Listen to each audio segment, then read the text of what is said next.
नमस्कार दोस्तों, स्वागत है आपका हमारे YouTube चैनल में। आज के इस वीडियो में हम आपके लिए महत्वपूर्ण जानकारी लेके आए हैं। आप सभी को अवगत कराते चलें कि आम बजट सत्र 2025 प्रथम चरण आज से शुरू हो गया है। ऐसे में जितने भी सांसदगण हैं वो सभी लोग दिल्ली में उपस्थित हैं। आपको बताते चलें कि 4 दिसंबर 2024 को रेलवे संशोधन विधेयक 2024 पे चर्चा हुई थी। सीधी के माननीय सांसद आदरणीय डॉक्टर राजेश मिश्रा जी की और रेल मंत्री जी की, जिस पर रेल मंत्री जी के द्वारा 17 जनवरी 2025 को एक पत्र भेजा गया है। उस पत्र में बताया गया है कि आपको ये जानकर प्रसन्नता होगी कि सीधी संसदीय क्षेत्र में खजुराहो सिंगरौली यानी ललितपुर सिंगरौली रेल लाइन का कार्य प्रगति पर है।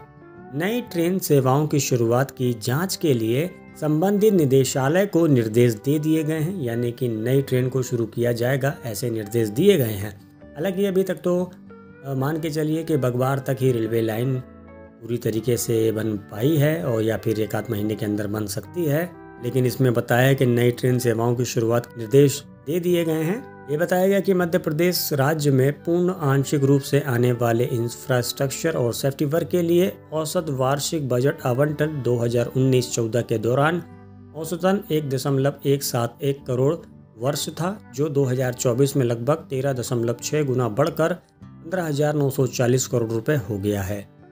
अमृत भारत स्टेशन योजना के तहत विकास के लिए मध्य प्रदेश राज्य में 80 रेलवे स्टेशनों की पहचान की गई है, जिसमें 3 स्टेशन सीधी संसदीय क्षेत्र में भी शामिल हैं। बरगमा और व्यवहारी स्टेशनों पर कार्य प्रगति पर है। सिंगरौली स्टेशन के लिए DPR तैयार किया जा रहा है। DPR को डिटेल प्रोजेक्ट रिपोर्ट कहा जाता है। इनके अलावा सीधी संसदीय क्षेत्र में 18 करोड़ से अधिक की लागत से एक ROB का कार्य प्रगति पर है। आइए वीडियो के माध्यम से दिखाते हैं आपको पत्र।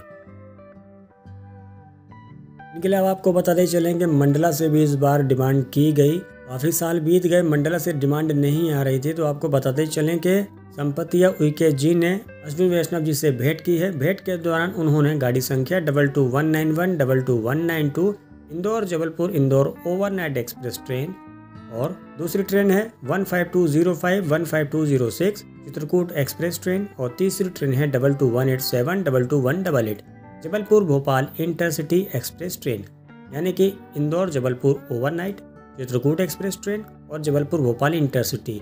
बताया गया कि ये तीनों जो ट्रेनें हैं, इन ट्रेनों का संचालन मंडला से किया जाए, यानी कि मंडला जंक्शन तक विस्तारित किया जाए इन ट्रेनों को। अभी फिलहाल ये ट्रेनें जबलपुर से संचालित होती हैं। इन तीनों का अगर एक्सटेंशन मंडला से होगा तो क्षेत्र के लोगों को लाभ मिलेगा, क्योंकि मंडला, सिवनी और बालाघाट जिले के नागरिकों को रेल सेवा के सीमित विकल्पों के कारण यात्रा करने में कठिनाइयों का सामना करना पड़ता है।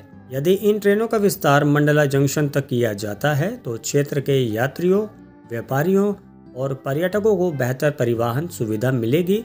विशेष रूप से कान्हा नेशनल पार्क और मां नर्मदा तट जैसे पर्यटन स्थलों तक पहुंचना सुगम होने से पर्यटन और व्यापार को बढ़ावा मिलेगा। इसके अलावा इस विस्तार से छात्रों, नौकरी पेशा लोगों को और किसानों को भी लाभ मिलेगा, जो अपनी आवश्यकताओं के लिए जबलपुर, भोपाल और इंदौर जैसी जगहों पर यात्रा करते हैं। बेहतर रेल संपर्क से स्थानीय उत्पादों की आपूर्ति और व्यापारिक गतिविधियों भी तेज होंगी। इन सभी मुद्दों पर रेल मंत्री जी ने सकारात्मक प्रतिक्रिया दी है और इस संबंध में उचित कार्यवाही करने का आश्वासन दिया है।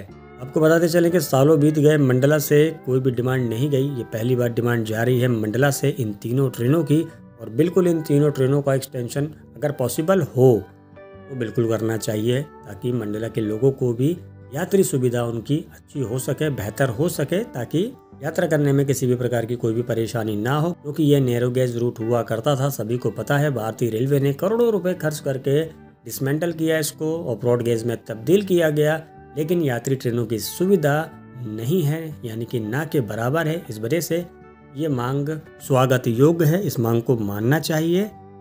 तो फिलहाल आप सभी जुड़े रहिए हमसे हमारे YouTube चैनल द रेलवे ज्ञानी के माध्यम से। तो जैसे ही किसी भी प्रकार की कोई भी लेटेस्ट इन्फॉर्मेशन आएगी, वीडियो के माध्यम से आपको जरूर अवगत कराएंगे। बस आज के वीडियो में इतना ही।